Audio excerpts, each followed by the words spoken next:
வணக்கம், நான் உங்கள் தமிழரசன் தர்மலிங்கம். இது நெடுஞ்சாலையகம் 90.infinity வழங்கும் சொந்த கதை, சோக கதை. சின்ன வயசில் இருந்தால் நிறைய கதை கேட்டிருப்போங்க. பாட்டி சொன்ன கதை, தாத்தா சொன்ன கதைன்னு சொல்லிட்டு. ஆனால் நம்முடைய கதையை பார்த்திங்கன்னா யாருமே சொல்லியிருக்க மாட்டாங்க. நம்மெல்லாம் இந்த மண்ணை விட்டு போய் சேர்ந்ததுக்கு அப்புறம் தான் அவன் அப்படி வாழ்ந்தான், இப்படி வாழ்ந்தான் அப்படின்னு சொல்லுவாங்க. இருக்கும் பொழுதே உங்களுடைய அனுபவத்தை வெளியுலகத்துக்கு யாருமே சொல்ல மாட்டாங்க. நீங்களே சொன்னாலும் அதை ஏற்றுக்க மாட்டாங்க.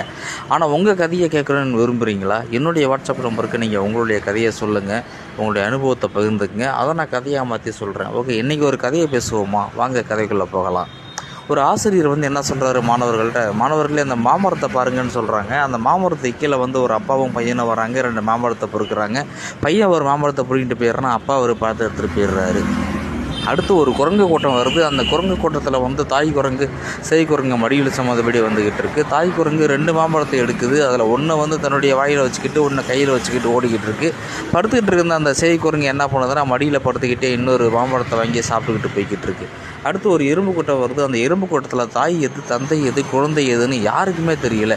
அதுங்களும் தனக்கான தேவையாக தன்னுடைய இனிப்பு தொகுதிக்கெல்லாம் வாயில் சுமந்தபடி போய்கிட்டு இருக்குது. நாமளும் அதேமாதிரி யாரையும் சார்ந்து இல்லாமல், அப்பா அம்மாவுக்கு தொந்தரவு இல்லாமல் நமக்கான தேவையை நாமளே சம்பாதிச்சுப்போம் அப்படின்னு சொல்லி அதையும் முடிக்கிறேன். மறக்காமல் உங்களுடைய கதையை சொல்லுங்கள். நன்றி, பாய் பாய்.